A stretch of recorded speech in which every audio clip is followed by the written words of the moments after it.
Greetings, and welcome to the June 9th edition of Reading Through the Bible in a Year from Mighty Through God. Today I'll be reading 1 Kings chapter 5, verse 1 through chapter 6, verse 38, Acts chapter 7, verse 1 through 29, Psalm 127, verse 1 through 5, and Proverbs 16, verses 29 through 30. And today I'll be reading from the New International Version. This section is titled Preparations for Building the Temple.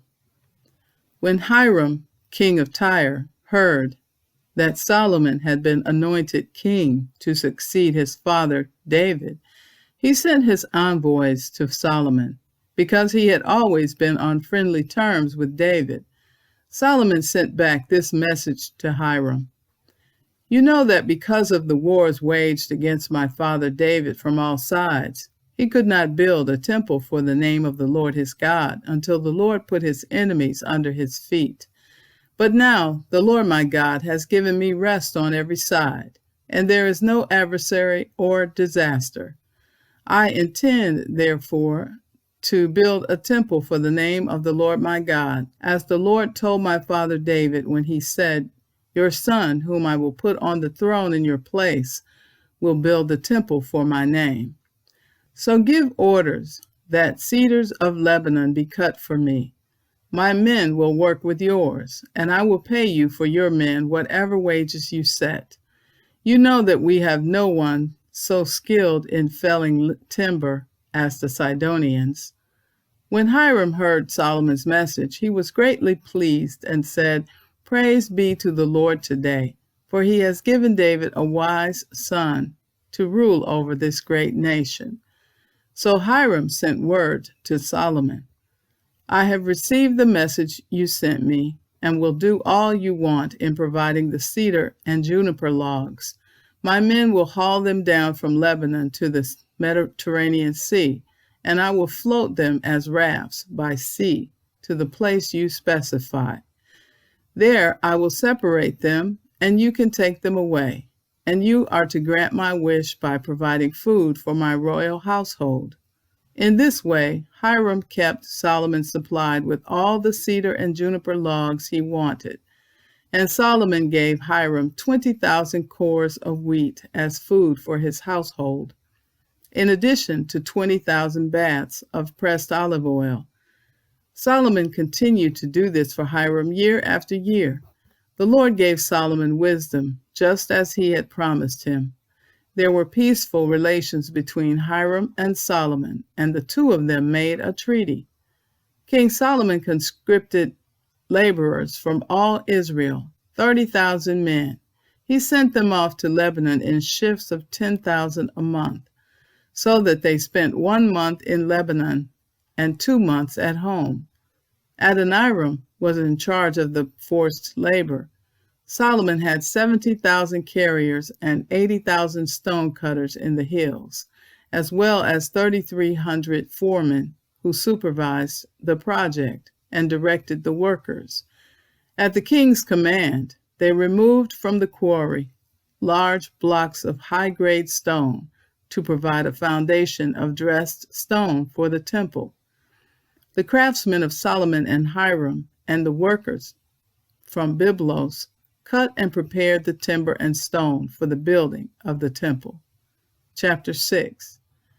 In the 480th year after the Israelites came out of Egypt, in the 4th year of Solomon's reign over Israel, in the month of Ziv, the 2nd month, he began to build the temple of the Lord. The temple that King Solomon built for the Lord was 60 cubits long, 20 wide, and 30 high. The portico at the front of the main hall of the temple extended the width of the temple, that is, 20 cubits, and projected 10 cubits from the front of the temple. He made narrow windows high up in the temple walls.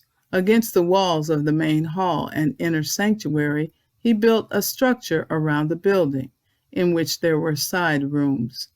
The lowest floor was 5 cubits wide, the middle floor 6 cubits, and the third floor 7. He made offset ledges around the outside of the temple so that nothing would be inserted into the temple walls. In building the temple, only blocks dressed at the quarry were used, and no hammer, chisel, or any other iron tool was heard at the temple site while it was being built. The entrance to the lowest floor on the south side of the temple, a stairway led up to the middle level, and from there to the third. So he built the temple and completed it, roofing it with beams and cedar planks. And he built the side rooms all along the temple. The height of each was 5 cubits, and they were attached to the temple by beams of cedar. The word of the Lord came to Solomon. As for this temple you are building, if you follow my decrees, observe my laws, and keep all my commands, and obey them, I will fulfill through you the promise I gave to David your father. And I will live among the Israelites and will not abandon my people Israel. So Solomon built the temple and completed it. He lined its interior walls with cedar boards from the floor of the temple to the ceiling, and covered the floor of the temple with planks of juniper. He partitioned off 20 cubits at the rear of the temple with cedar boards from floor to ceiling to form within the temple an inner sanctuary, the most holy place. The main hall in front of this room was 40 cubits long. The inside of the temple was cedar, carved with gourds and open flowers. Everything was cedar. No stone was to be seen. He prepared the inner sanctuary within the temple to set the Ark of the Covenant of the Lord there. The inner sanctuary was 20 cubits long, 20 wide, and 20 high. He overlaid the inside with pure gold, and he overlaid the altar of cedar. Solomon covered the inside of the temple with pure gold, and he extended gold chains across the front of the inner sanctuary, which was overlaid with gold. So he overlaid the whole interior with gold. He also overlaid with gold the altar that belonged to the inner sanctuary. For the inner sanctuary, he made a pair of cherubim out of olive wood, each 10 cubits high. One wing of the first cherub was 5 cubits long, and the other wing 5 cubits, 10 cubits from wingtip to wingtip. The second cherub also measured 10 cubits, for the 2 cherubim were identical in size and shape. The height of each cherub was 10 cubits. He placed the cherubim inside the innermost room of the temple, with their wings spread out. The wing of one cherub touched one wall, while the wing of the other touched the other wall, and their wings touched each other in the middle of the room. He overlaid the cherubim with gold. On the walls all around the temple, in both the inner and outer rooms, he carved cherubim, palm trees, and open flowers. He also covered the floors of both the inner and outer rooms of the temple with gold. For the entrance to the inner sanctuary, he made doors out of olive wood that were 1/5 of the width of the sanctuary, and on the 2 olive wood doors he carved cherubim, palm trees, and open flowers, and overlaid the cherubim and palm trees with hammered gold. In the same way, for the entrance to the main hall, he made door frames out of olive wood that were 1/4 of the width of the hall. He also made 2 doors out of juniper wood, each having 2 leaves that turned in sockets. He carved cherubim, palm trees, and open flowers on them, and overlaid them with gold hammered evenly over the carvings. And he built the inner courtyard of 3 courses of dressed stone and 1 course of trimmed cedar beams. The foundation of the temple of the Lord was laid in the 4th year, in the month of Ziv, in the 11th year, in the month of Bul, the 8th month. The temple was finished in all its details according to its specifications. He had spent 7 years building it. Acts chapter 7. This section is titled Stephen's Speech to the Sanhedrin. Then the high priest asked Stephen, "Are these charges true?" To this he replied, "Brothers and fathers, listen to me. The God of glory appeared to our father Abraham while he was still in Mesopotamia, before he lived in Haran. 'Leave your country and your people,' God said, 'and go to the land I will show you.' So he left the land of the Chaldeans and settled in Haran. After the death of his father, God sent him to this land where you are now living. He gave him no inheritance here, not even enough ground to set his foot on. But God promised him that he and his descendants after him would possess the land, even though at that time Abraham had no child. God spoke to him in this way: 'For 400 years your descendants will be strangers in a country not their own, and they will be enslaved and mistreated. But I will punish the nation they serve as slaves.' God said, 'And afterward they will come out of that country and worship me in this place.' Then he gave Abraham the covenant of circumcision, and Abraham became the father of Isaac and circumcised him 8 days after his birth. Later, Isaac became the father of Jacob, and Jacob became the father of the 12 patriarchs. Because the patriarchs were jealous of Joseph, they sold him as a slave into Egypt. But God was with him and rescued him from all his troubles. He gave Joseph wisdom and enabled him to gain the goodwill of Pharaoh, king of Egypt. So Pharaoh made him ruler over Egypt and all his palace. Then a famine struck all Egypt and Canaan, bringing great suffering, and our ancestors could not find food. When Jacob heard that there was grain in Egypt, he sent our forefathers on their first visit.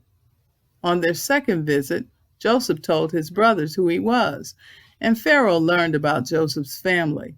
After this, Joseph sent for his father, Jacob, and his whole family, 75 in all. Then Jacob went down to Egypt, where he and our ancestors died.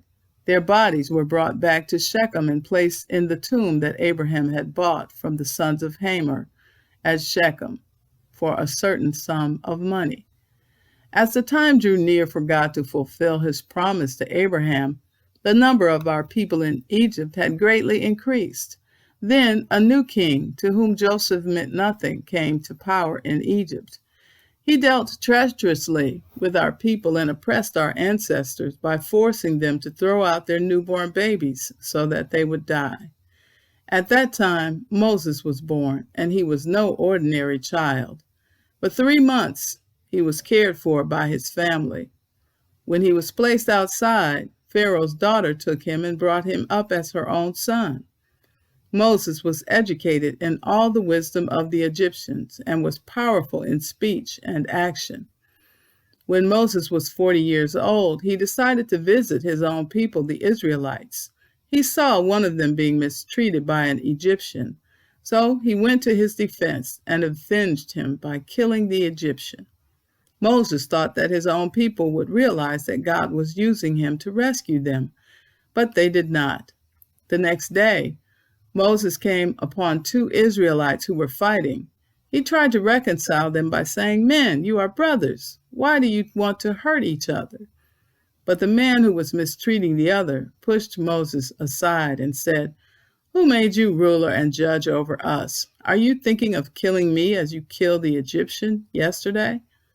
When Moses heard this, he fled to Midian, where he settled as a foreigner and had 2 sons. Psalm 127, a song of ascents of Solomon. Unless the Lord builds the house, the builders labor in vain. Unless the Lord watches over the city, the guards stand watch in vain.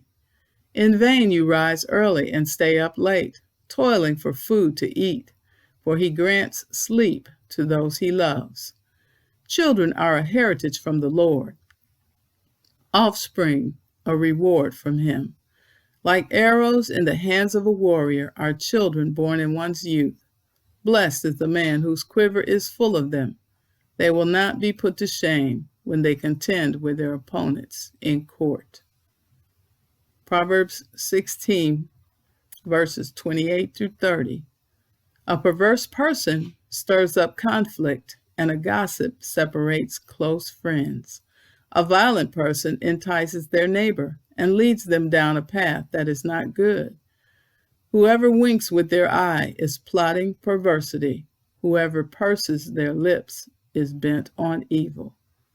And so concludes the reading for June 9th. Be blessed, and thanks for listening.